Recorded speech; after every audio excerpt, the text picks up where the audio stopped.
Olá, pessoal! Vamos falar sobre o mito político, parte 2.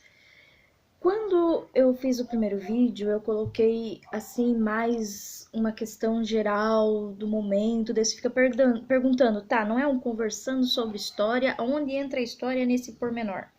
A história entra da seguinte questão: essa nossa visão de que o político é o cara, de que o político manda, de que o político pode, de que a gente não tem como ir contra, ou até mesmo que ele tem uma quase personalidade santa que a gente não pode discordar, ela vem sim da forma como a gente foi colonizado, da forma como os nossos estados se desenvolveram, da forma como a nossa política, depois que saiu da monarquia, entrou para a república, se organizou.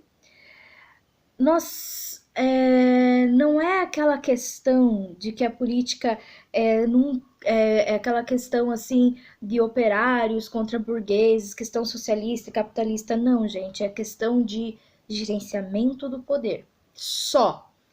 Porque até mesmo nessas questões de ser socialista, de ser capitalista, tem pessoas que acabam manipulando o grupo que segue um determinado líder.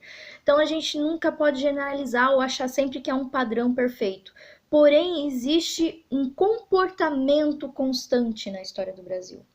E vem sim desde a colonização do Brasil. A gente vai ter o Brasil separado em capitanias hereditárias e durante muito tempo depois da descoberta do Brasil, não se tinha nenhuma organização política ou organização no território.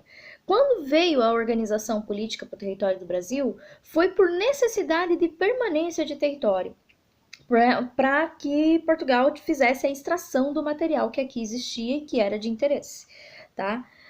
E as pessoas que vinham para cá, elas na grande maioria das vezes não vinham para cá, né? Tinha-se emissários que vamos assim, que governavam por eles aqui. Então a gente vai ter sempre um intermediário dessa força política. Mais tarde, conforme vão vindo as províncias, a gente vai ter aquela questão da indicação de pessoas de confiança, tá? Vai sempre ter aquela relação de cargo de confiança. Hoje em dia nós conhecemos bem isso. Passando por esse processo, vamos sair da monarquia e entrar numa república. República que vai ter a relação de oligarquias. O que são as oligarquias? São grupos com determinados interesses bem específicos. E esses interesses bem específicos, na grande maioria, não atingem um grupo grande, e sim um grupo seleto de pessoas. E pessoas que mantêm o poder em suas mãos, seja por linhagem familiar ou por apadrinhamento. E para que esse poder continuasse na mão desses indivíduos, havia o conhecido voto de cabresto, que era uma relação de medo e poder, tá? As pessoas eram levadas a votar a determinados indivíduos ou por ignorância ou por medo. O que seria ou por ignorância ou por medo? Ignorância seria pelo seguinte: a pessoa não conhecia o outro candidato, ou se conhecia o outro candidato, conhecia pela boca do seu candidato. Então, não conhecia a verdade sobre o outro indivíduo. Tinha pintado um monstro de 7 cabeças e essa ignorância fazia com que ela sempre ficasse ao lado, apoiando e seguindo cegamente o seu candidato. Por medo, é aquela relação de que, na grande maioria das vezes, no período oligárquico do Brasil, as pessoas tinham uma relação de dependência desses indivíduos, tá? Eu tô falando desses indivíduos porque em alguns lugares eram fazenda, em outros lugares eram, em outro período eram fábricas, em outro... Então, assim, dependendo da época histórica, vai ter a diferença se era campo, cidade, indústria, familiar, mas a relação de poder é a mesma, tá, gente? E como isso aqui é conversando sobre história, vai ter as aulas sobre oligarquia cafeeira, vai ter aulas de história sobre a república, primeira república, monarquia. Então, quando chegar lá, vocês vão ter cada gavetinha no seu lugar, mas aqui no momento é um geralzão. Então, essas pessoas tinham uma relação de dependência, dependência de vida. Então, o que seria essa dependência de vida? Não só aquela questão, se tu não votar no meu candidato, tu morre, meu querido. Não é só essa relação. Existia essa relação também, mas não é só essa relação. Existia a relação de dependência de sobrevivência. Principalmente, vamos pegar um caso para ficar mais fácil a visualização. Vamos pegar o caso das oligarquias cafeeiras das fazendas. Nós tínhamos grandes fazendeiros que boa parte do que cercava a sua fazenda pertencia a esse fazendeiro. Então, as mercearias, as vendinhas, hospedarias, casas estavam sob domínio daquele indivíduo. Então, as pessoas, para permanecer ali e ter a segurança da sua casa, do seu trabalho e da alimentação, acabavam votando naquele determinado candidato. Entenderam? Então, era uma relação de dependência, de medo. Aí nós vamos ter o quê? Nós vamos ter no Brasil sempre uma deficiência da educação. Sempre, tá, gente? Não é uma coisa de agora, não é uma coisa que se mude do dia para a noite, não é uma coisa que a gente vai ter um plano mágico na gaveta de algum político por aí e resolva todos os problemas. É histórico, tá? E isso faz com que as pessoas não abram a percepção de mundo delas.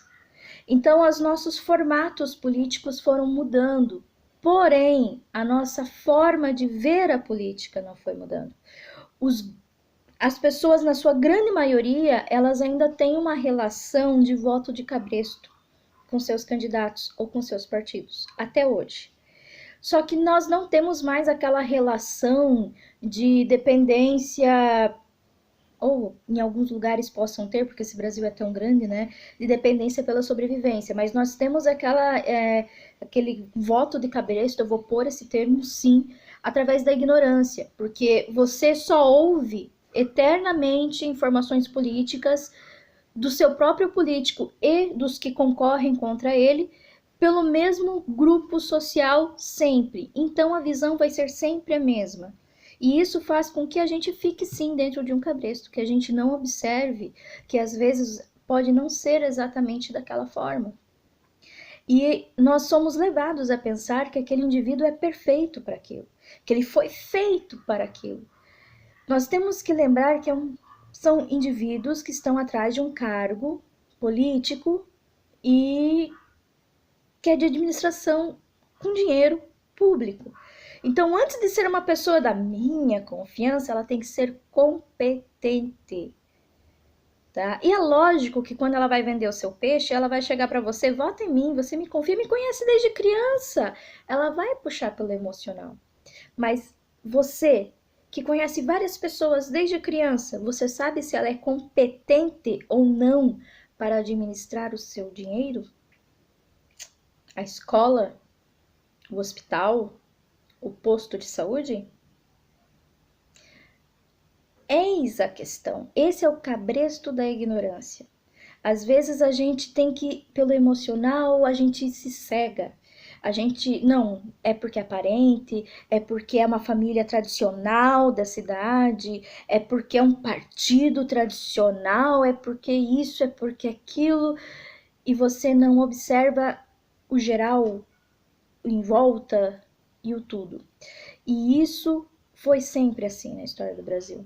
Está mudando? Está mudando. Não necessariamente da forma positiva como deveria ser? Não. Mas está mudando. E temos que continuar mudando. De que forma? Debatendo, ok? Essa é a segunda parte, um videozinho curto de 10 minutos. E nós teremos a terceira parte do mito político. Quer mais um aprofundamento? Ficou em dúvida? Discordou em alguma coisa? Comenta aí. Comenta, curte, compartilha, se inscreve no canal, participa e a melhor coisa que você pode fazer é deixe um comentário com a sua opinião e apresentando argumentos do porquê que você não concorda comigo. Assim, quem sabe você pode me dar uma nova visão que eu não estou tendo. E assim nós dois podemos aprender juntos, ok? Obrigada e volte sempre.